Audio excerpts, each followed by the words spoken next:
Good evening, ladies and gentlemen. You're all very welcome this evening to Waterford Museum of Treasures. It's a great pleasure, of course, to have Des Cowman with us this evening to launch his book on the copper mining in Bunman. Tonight is the launch of my book called The Making and Breaking of a Mining Community, the Copper Coast, County Waterford, 1825 to 1875 plus. The book itself is a social history of the community, of the tensions within the community and the things that happened in everyday life as far as it has been possible to research them.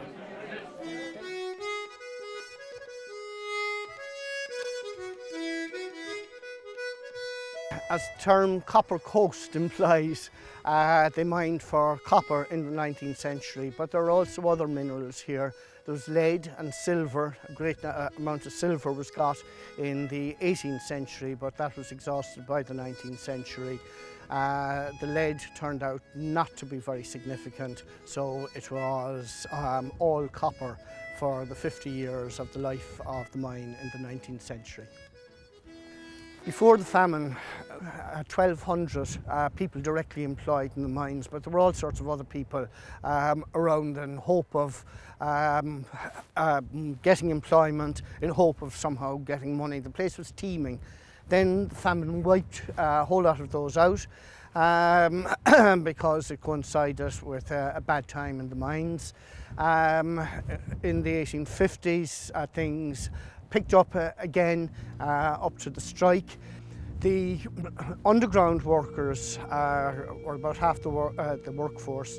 Their lives were very, very difficult. They were breathing in something like broken glass. It was from the quartz rock that was being blasted. It had terrible effects on their health. Their wives were on the surface quite healthy, and there were these gaunt figures that were joining their wives at home.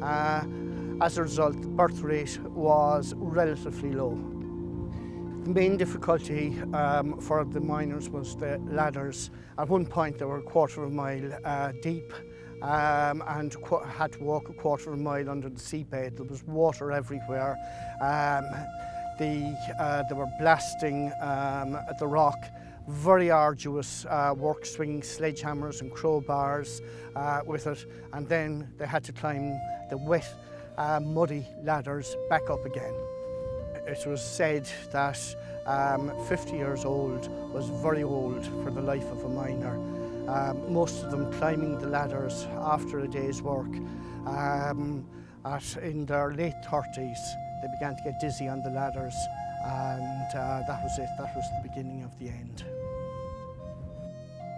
The mines began to run out in 1865, but they hit patches of quite rich ore, and then these patches were exhausted.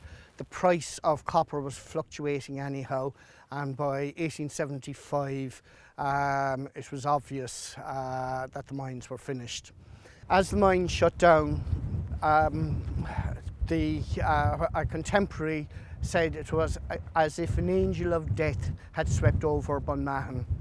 The miners were meanwhile getting out. They were emigrating to what was called the Copper County in Michigan, was where they went first, and great numbers of them wound up there.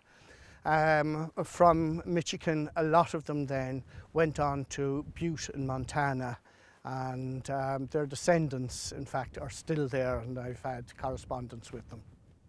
Hopefully the book will create a link with Butte, Montana. There is, of course, the mining link that a lot of the Irish went out there mainly from Waterford and worked in the mines, and then, of course, the link there with the first governor of Montana was also Thomas Rensis Marr, a great Waterford man. So, and there's a statue of him in front of the state capitol, so hopefully the links will be forged and renewed following the publication of this book.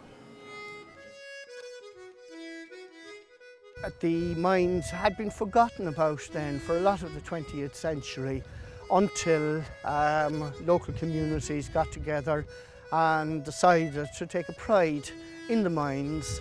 They called the area the Copper Coast, which it still is, and the mining remains are now a source of great pride and indeed of tourism promotion for the area.